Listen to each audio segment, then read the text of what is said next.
imonetize. Umva ngusobanurire, njye narayimuhaye ku giti cyanjye. Uyigurishije cyangwa kuyimonetiza? Njyewe narayimuhaye ku giti cyanjye. Yasubiza ariko biroroshye. Erega hano turi kugufasha kugira ngo uba umwere birangire, kuko Godfather yarakubabariye. We kuriganya. Warayigurishije cyangwa wayimuhaye ngo ayimonetize? Njyewe narayigurishije, ariko akantu kaje mu gato nukambwiye ko indi azayigira monetize. Wenda wasanga yaranambwiye nimbisobanukirwe. Njye numvaga nyine TikTok ndi bukore indi ihita iba monetize, nkazajya nkora video views zigahembwa. Nicyo kintu niho natigeze nsobanukirwa. Batugufasha n'abantu bakuruta. Buri umuntu akwemereye kugufasha ntago ubufasha bugira garanti. Niyo mpamvu wumva mu Kinyarwanda bavuga ngo akimuhana kaza imvura ihise. Iyo umuntu akwemereye kugufasha ntabwo umushyiraho pressure y'ibibazo ufite by'ubuzima.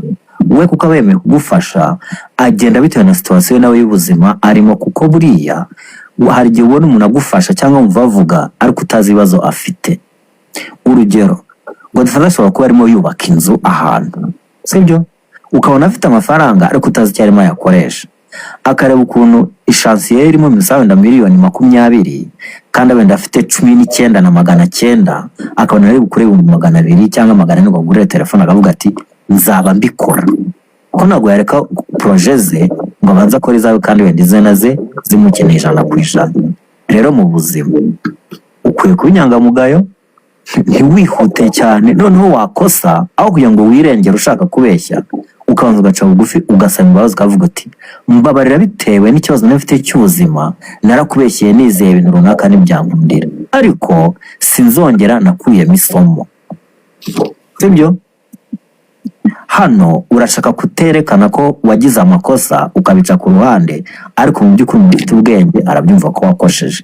Rero nk'umuntu ukuruta wifuza ko waba umuntu ubuzima hazaza, ni ukubona ko wakoze ikosa nturisubiremo, aho ugaca bugufi ugasaba imbabazi. Godfather waramuharabitse umubeshyera, icyo agomba gukora n'iki, kuko uzi ukuri mu mutima wawe ntabwo wari kugendera ku byo yakwemereye kugufasha, kuko bitari bifite garanti. Ntabwo nshaka mutere ngaramba amabuye, ntabwo ari kuyamutera. Ikintu kiriho ni kimwe. Ntabwo nshaka kugira ngo ngaramba agaragare nk'umuntu mubi kandi agifite ejo hazaza bitewe n'ikosa rimwe ryabayeho, abantu batangire kumufata nk'umuntu mubi. Wenda bamufate, njyewe ndashaka n'ikibazo. Icyo nshaka ni uko biva mu nzira. Ibi ngibi nzahura n'ibindi nkabyo, ni ibintu bigize. Kandi by the way, Ngarambe bazi yarazisabye, nabonye yanyoherereje audio. Hari ikibazo gikinye Ngarambe? Nta kibazo rwose. Okay, so ntabwo ngiye nabamuna bigira birebire. Nyuma ya bira byose umva ukuntu Ngarambe yanyoherereje audio ambwira. Wiye neza Godfather, amakuru urahora akomeye. Reka mubwire, nukumbabarira byabaye ku byakozwe umuharabika. Gusa Godfather uriya wena mbikubwira Boyce byinshi kugira ngo bibe n'amaramuko n'amacenda.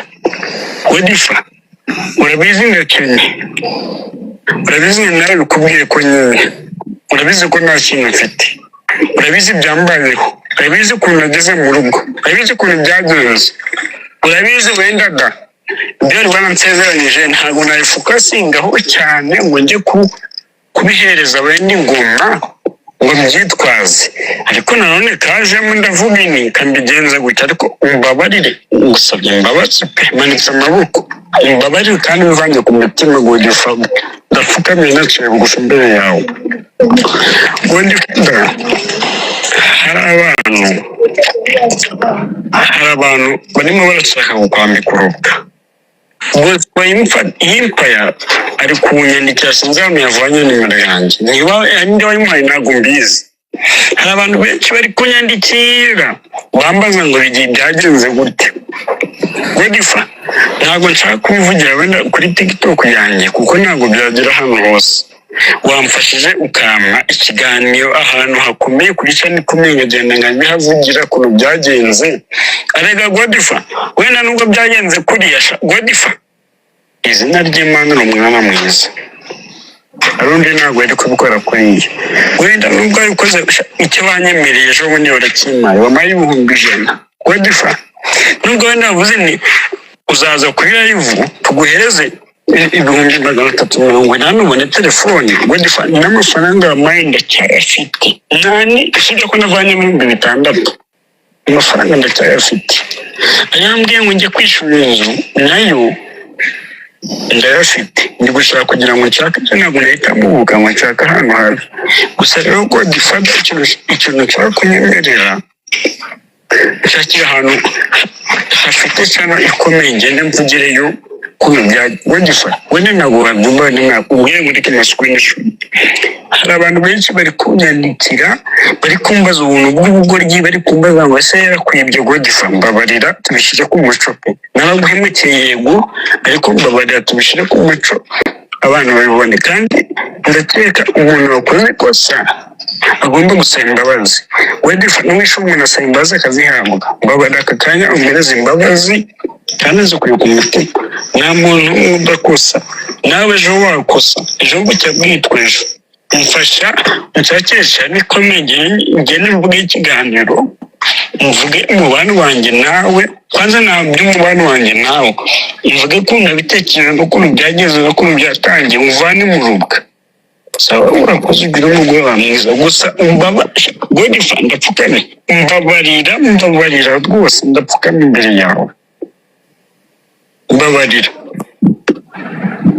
sabura kuko Godfa byarande uza abantu bari kunyandikira Godfa wereke screenshot 99 hajeho plus bari kunyandikira bambwira ngo Godfa abanyamakuru bose bari gushaka kubiganira reba kuntu bigenza muvandi sabura ko ugira umugoroba mwiza soje ntabwo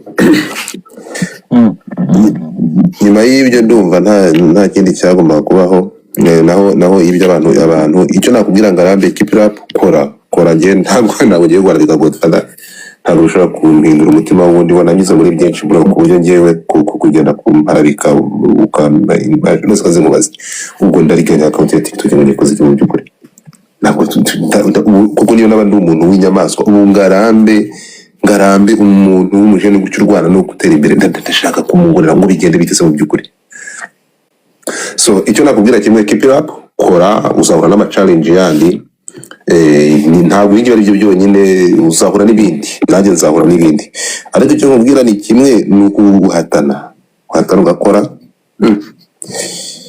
ntabwo ibingi byari gutuma mbona ko udashobora ukeneye ubufasha yego ubufasha bubone gura telefone ujye mu murimo nabo ngo bagwamagara bagusaba ibiganiro ibiganiro biri negative nibyo bakunda nibyo bibaryohera nibyo bibanyura ariko ntabwo ntekereza ko icyo twakabaye tufokasinga aho by the way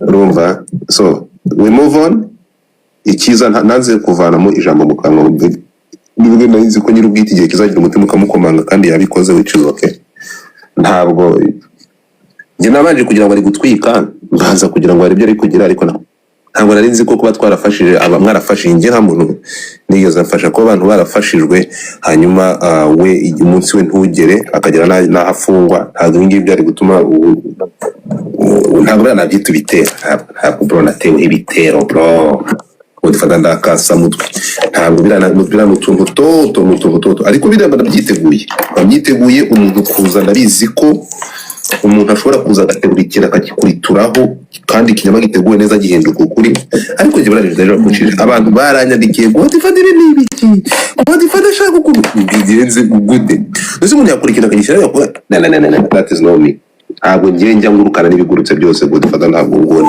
ikintu nirinda ni kimwe ni ikintu kigize icyaha kirwara mu mategeko nguwo mitosera muze kumuzamura yambereye inyangamugayo uwo musore ntabwo ari we wenyine ngo uwo mitasera niwe muntu wa mbere wampaye account ya big account nguwo urimo kumva umukozi so natekereza ari ibyo ngarambe I have no issue with you nta kibazo ngufiteho nta na kimwe nta kibazo ngufiteho ngiyewe nizera ko umuntu ashobora gukora amakosa keep it up kirabwira no gukora nakubwira gukora ugashika mu gakora bikakugira kandi ibi ngibi niba bishobora kugira haguruka ukore nzi ko ibi bintu uzagera kure ariko nukuri ndakubwiza ukuri niba abantu uzahura nabo ikintu cya mbere ugomba gutera umushoto ukagitera umugeri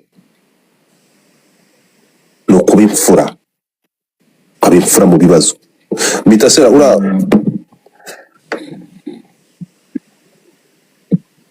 Mitosera uranyumva turakaze n'ikibazo na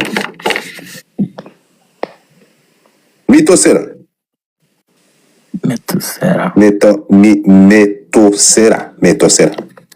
afite network kambi uranyumva Mitose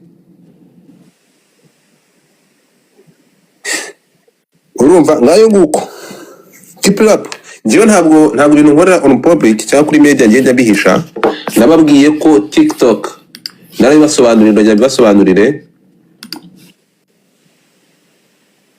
mfite account zirenga 10 za TikTok kasa mutwe reka mbibereke njye mbibasobanurira nibi kandi nabibabwira ntabwo ngenda mpisha kuko nifuza ko community yacu yabyaza umusaruro social media ariko biragoye kugira ngo babyumve. Give me a second. Nabibabwiye naberetse ko hano dufite uburyo 13 bwo gukorera amafaranga kuri social media ngo ubu ni 13 uburyo twebwe dukoresha ni ubu ngubu bumwe bwa gatatu go live for wabibonye Future Gifters iyi ngiyi niyo dukoresha hano ariko hari izindi futures 13 zino zose ugomba gukora. Ndatekereza ko nsigaje ebyiri gusa ebyiri ntarabonera account izi zindi zose nzifitiye account ziba amafaranga urumva izi zindi ziba amafaranga ibi nibyo nababwiraga rero. So umuntu wa mbere wampaye account Mitosera uwo ngura aho ngaho niwe naguze na account ya mbere urimo kunyumva ngarambe nguyu hari n'izindi sibyo nubona. So ibi ngibi rero kubona ashobora kuvamo umuntu umwe akabikora ukundi. So, okay mito urahari network akazi Kigali tuakazi. So rero iyo account uyifite ngiye bikora nka business ntabwo ndanga kugira ngo I'm not here just wasting my time no bikora nk'akazi narabibabwiye mfata umwanya wo kubigisha nzafata n'umwanya wo gutanga amasomo uburyo ushobora gukora amafaranga on public on social media kugeza igihe azabonekamo 2-3 bashobora kubya understanding turi kumwe kugeza igihe umuntu ashobora kubya understanding akumva ko ashobora gukora amafaranga kuri social media nawe. So aba content creator afite